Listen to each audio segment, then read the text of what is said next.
Hello friends, I am Astha. Welcome to the Brainy Buddies channel. Okay, today हम discuss करेंगे biology questions की दूसरी series for CDS exam 2023 जो कि बहुत इंटरेस्टिंग होने वाली है और आप लोगों को इसमें बहुत मज़ा आएगी. ओके, हमने कुछ इम्पॉर्टेंट पास्ट ईयर क्वेश्चंस यहाँ पर कलेक्ट किए हैं जिनको हम डिस्कस करेंगे. Okay, so without any further delay let's get started. Okay, तो हमारा फर्स्ट क्वेश्चन है food chain is. Okay, food chain क्या है? तो बेसिकली हमें पता है कि जो फूड चेन होता है वो एक लीनियर सीक्वेंस होता है. ओके, मैटर और एनर्जी ट्रांसफ़र का in the form of food. Okay, ये फूड के फॉर्म में होता है from one organism to another organism. Okay, तो ये बिगेन होता है, ये किससे शुरुआत होती है? इसकी प्रोड्यूसर्स से. ओके, प्रोड्यूसर्स में कौन आते हैं? प्लांट्स आते हैं. ठीक, और प्रोड्यूसर्स कौन होते हैं? जो अपना फूड खुद बनाते हैं. Okay, with the help of photosynthesis. Okay, second इसमें आते हैं कंज्यूमर्स. ओके, कंज्यूमर्स के काफ़ी टाइप्स होते हैं, primary consumers and secondary consumer, tertiary consumer and final consumers. Okay, और ये प्रोसेस एंड किसके साथ होता है? डीकम्पोजर्स के साथ एंड होता है.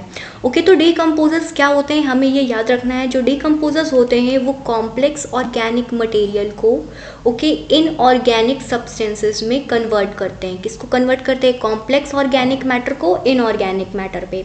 Okay, like carbon dioxide, water, nutrients. ठीक है, और इस प्रोसेस को हम क्या बोलते हैं? डीकम्पोजिशन बोलते हैं. तो अगर हम इसका एक छोटा सा एग्जाम्पल, आपने पढ़ा ही होगा सबने कि हम एक प्रोड्यूसर लेते हैं लाइक ग्रास ले ली. ओके, और हम एक प्राइमरी कंज्यूमर लेते हैं लाइक ग्रास हॉपर. ओके, फिर हम एक सेकेंडरी कंज्यूमर लेते हैं लाइक ग्रास हॉपर के लिए फ्रॉग हो गया.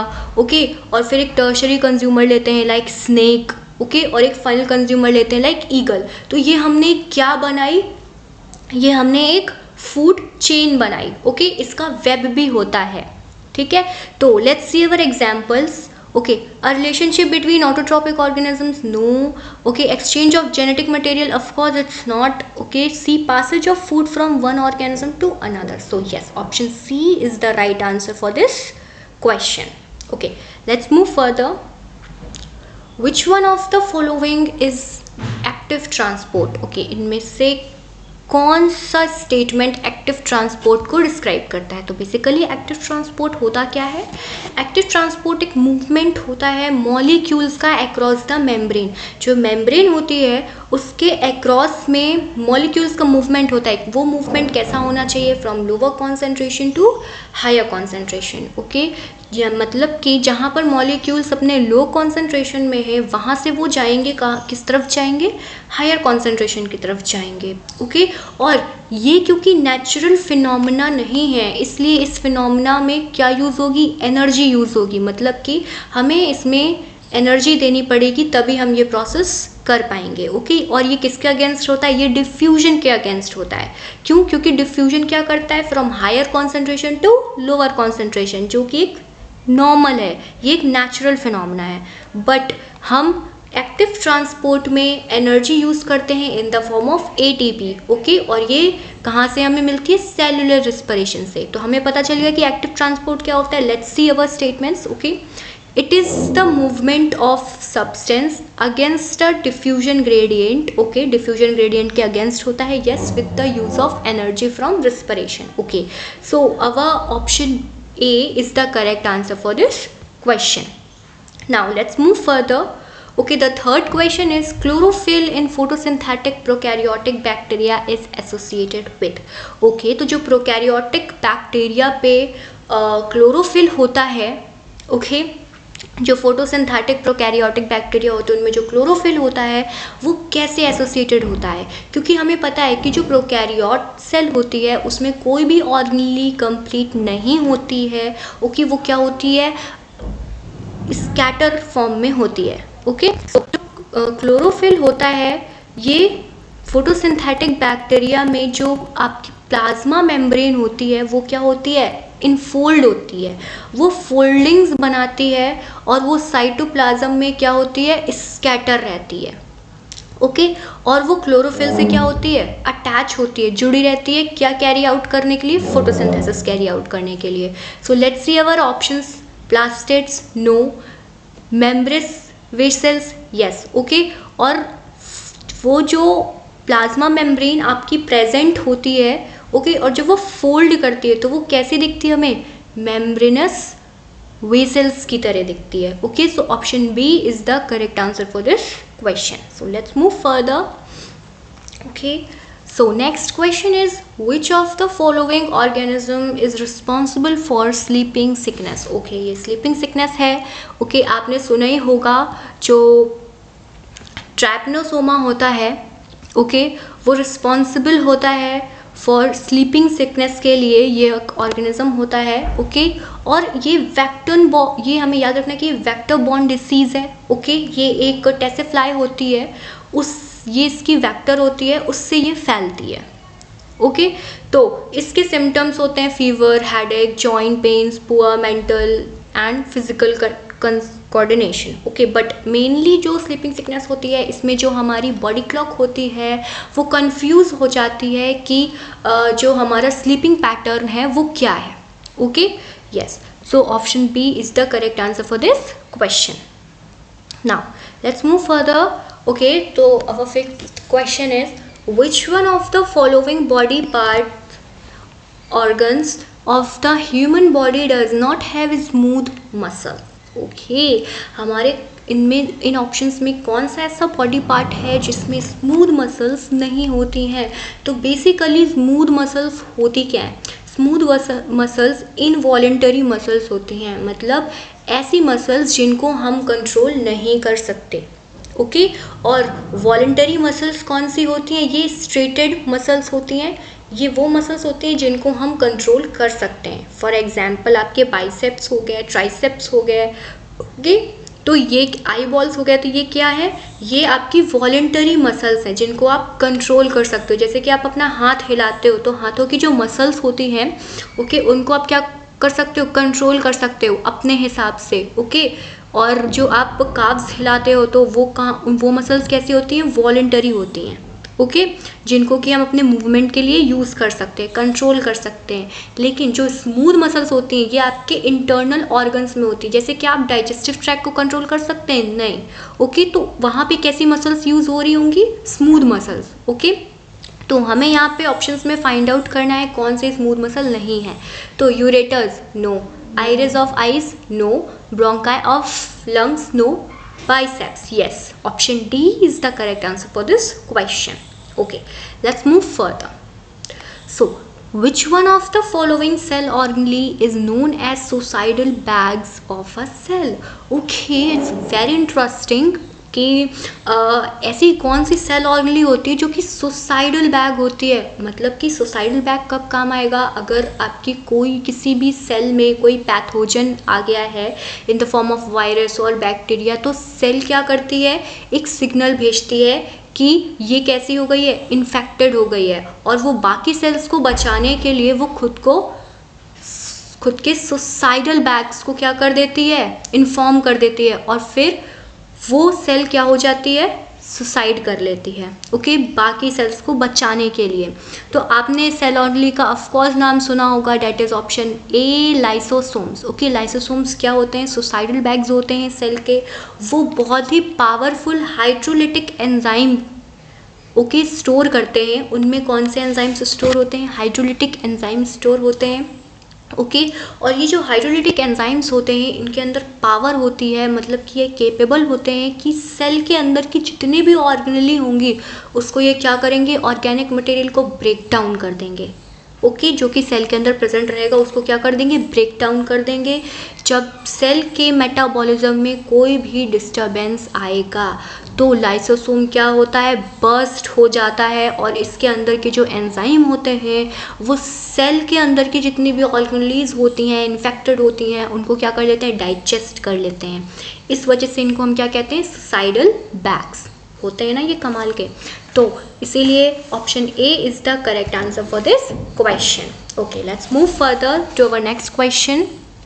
Okay, which one of the following is the correct sequential phase in the successional development of vegetation community in a habitat? Okay, तो ये हमें 4 ऑप्शंस दिए गए हैं और इनमें सीक्वेंसेस हैं, हमें इनमें फाइंड करना है कि सक्सेशनल डेवलपमेंट किसी भी वेजिटेशन कम्युनिटी का, किसी भी कम्युनिटी का जो सक्सेशनल डेवलपमेंट होता है वो कैसे होता है, मतलब कि आगे का डेवलपमेंट। ओके, तो हमें ये पता होना चाहिए कि कभी भी कोई भी कम्युनिटी या हम कहीं पर भी जब आते हैं तो हमें क्या मिलती है, ज़मीन मिलती है।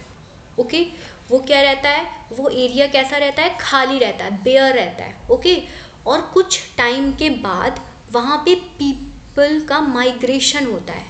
ओके, तो जो बेयर फॉर्म होगा हम उसे क्या बोलते हैं, न्यूडेशन बोलते हैं। ओके, फिर कुछ टाइम बाद क्या होता है, माइग्रेशन होता है, मतलब वहाँ पे लोग आएंगे, कोई भी ऑर्गेनिज्म आएगा। ओके, तो वहाँ पे क्या होता है, माइग्रेशन होता है। उसके बाद जब माइग्रेशन होता है तो वहाँ पे जब लोग आ जाएंगे, ओके, तो वो ऑब्वियस सी बात है कि वो वहाँ पर क्या करेंगे, उस एनवायरनमेंट को अडॉप्ट करेंगे। और जब वो एनवायरनमेंट को अडॉप्ट करेंगे तो काफ़ी सारी रिएक्शंस होंगी, मतलब कि वो क्या करेंगे, वो एनवायरनमेंट के हिसाब से चेंज होंगे, वहाँ की कंडीशंस के हिसाब से चेंज होंगे। तो ये इससे हम क्या बोलते हैं, रिएक्शन करते हैं। ओके, रिएक्शन बोलते हैं। फिर क्या होगा, जब रिएक्शन भी हो जाएगी तो वो क्या होते हैं, वहाँ के एडेप्टेशन के हिसाब से खुद को अडॉप्ट कर लेते हैं और वहाँ पे स्टेबलाइज हो जाते हैं। तो इसके बाद लास्ट चीज़ क्या होती है, stabilisation. So let's see our option. Okay, so here we can see that option C is the correct answer for this question because पहले nudation होता है, then migration होता है, then reaction होता है और then stabilization होता है।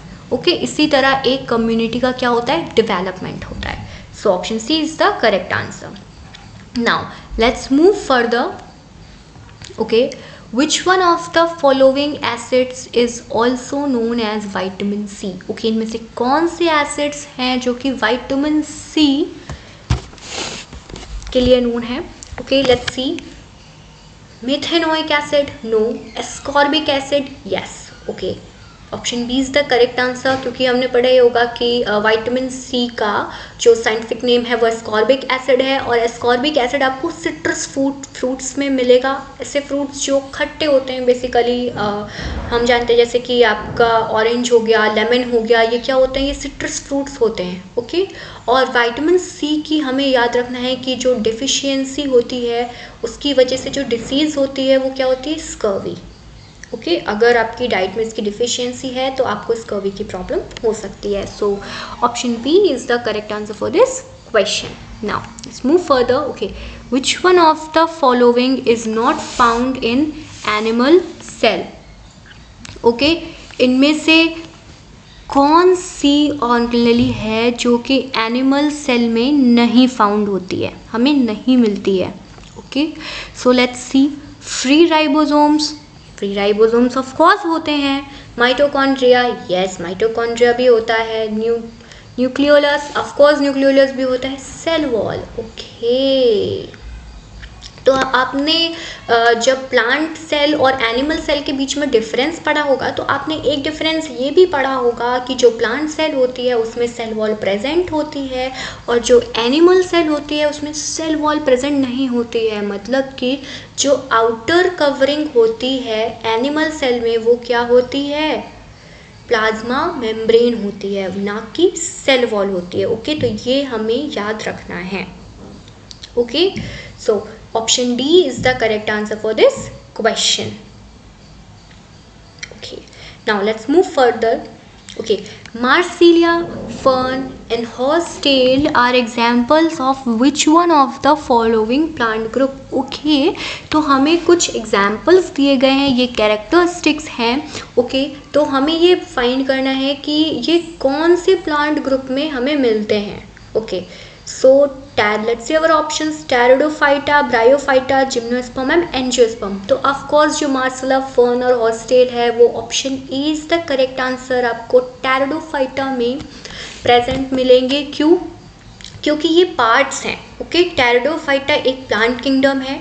ओके, और इस ग्रुप में क्या होता है, जो बॉडी होती है वो डिफ्रेंशिएटेड होती है। किस में डिफ्रेंशिएटेड होती है? रूट्स, स्टेम एंड लीव्स में। ओके, किस में डिफ्रेंशिएटेड होती है? हमें याद रखना है, रूट्स में, स्टेम में और लीव्स में। ओके, और इसमें स्पेशलाइज्ड टिश्यू होता है क्या कंडक्ट करने के लिए? वाटर को कंडक्ट करने के लिए। ओके और इसके जो डिफरेंट बॉडी पार्ट्स होते हैं उसमें क्या होता है? मार्सिलिया होता है, फर्न होता है और हॉस्टेल होता है। ओके तो option A is the correct answer for this question. Now let's move further. Okay, which one of the following function is not carried out by smooth endoplasmic reticulum? Okay, इसमें से कौन सा function है जो कि smooth यानी कि SER smooth endoplasmic reticulum conduct नहीं करती? ओके तो पहले हमें पता होना चाहिए कि जो एंडोप्लाज्मिक रेटिक्यूलम है वो 2 टाइप्स की होती है। ओके SER और RER, मतलब कि स्मूथ एंडोप्लाज्मिक रेटिक्यूलम और रफ एंडोप्लाज्मिक रेटिक्यूलम। तो जो स्मूथ होती है उसकी सरफेस में राइबोसोम्स प्रेजेंट नहीं होते हैं, इसलिए हम इसको रफ नहीं बोलते हैं।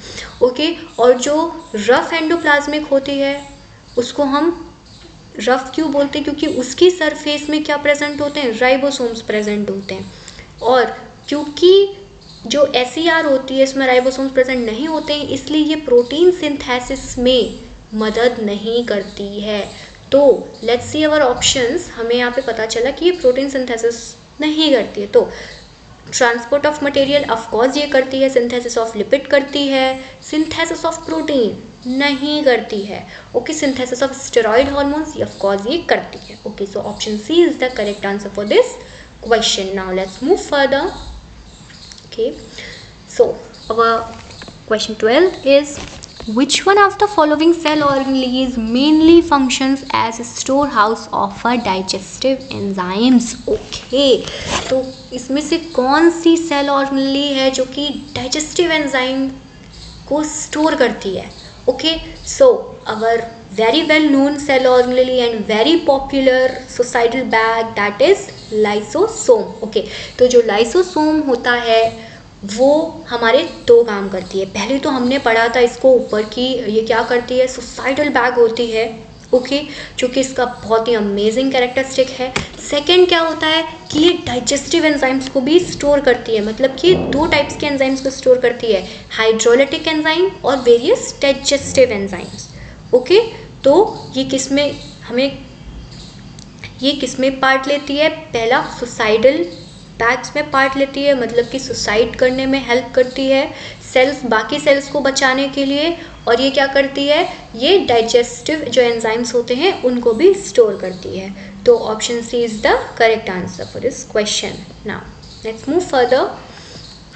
सो which one of the following tissue is responsible for increase of girth in the stem of plant? Okay तो हमें इसमें से फाइंड करना है कि कौन सा टिश्यू है जो कि हेल्प करता है प्लांट की गिर्थ बढ़ाने में, मतलब उसकी मोटाई बढ़ाने में।